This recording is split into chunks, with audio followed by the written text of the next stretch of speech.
Njengendoda engakholwayo uba sikhona isine esinye, ndathemba ongabonwayo ndakholwa sikhona, sithi sisisizukulwana sesizwe esinye.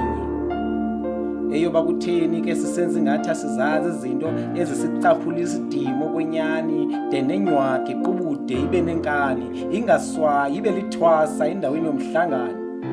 Asifuni tu kumisa umthangano. Nditsho thina mna sesintsundu nesizukulwana sikamakawu nobulitshangana. Kaloku nakuthi yinkosi soshangana. Ukuze ungazuthi kutheni kube kungathangani, kukho elegadi nelebhedi mhlekazi caca ubutyathangani. Indoda iyawumisa umthangani, noba ingulisa ingothangani, ngoba le genge esijonge kuyo ubulingani ayikhathali.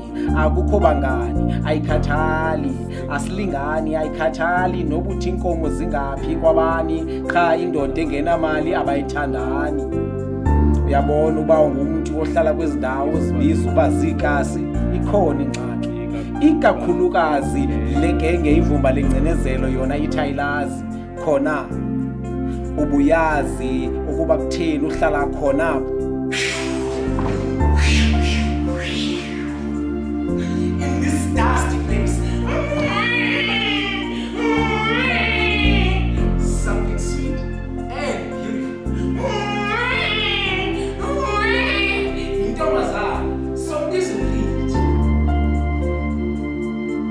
Apho ubekwe ngetshova urhulumente omhlophe owayengakuthandi wena daki, efuna uzuqhelane nesanti. Thina ubuncwane behlabathi singabazi kube nzima, thina sasichola isidima kule nzima. Sathi sizalwa babe bebhentse phezu kwengcwabo nina. Iintombi zakuthi madoda ziyafunwa, ndizange ukuzexutha kutshuma. Ningandidubuli mna uthi umthetho asidubuli isithunywa.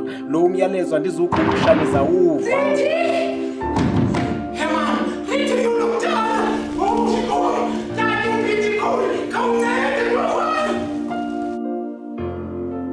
Natyala, napeta, gqiba naphoswa lixesha lovuna. Umhlaba ongezantsi anikazuva, anikazuva. Nawuhlala niwumba niwukhupha nibanika lovuna.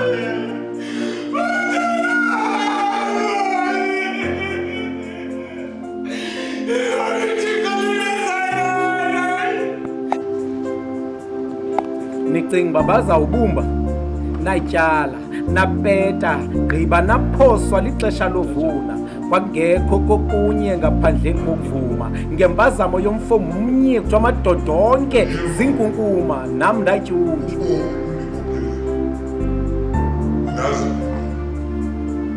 uzithubileyo. Hawe suhamba ulala, iza kubamba imana, uzawulimala. Noba indoda injani libala, and kula madoda athanda ihala aphosa kukhetha icephe elitsha nelidala.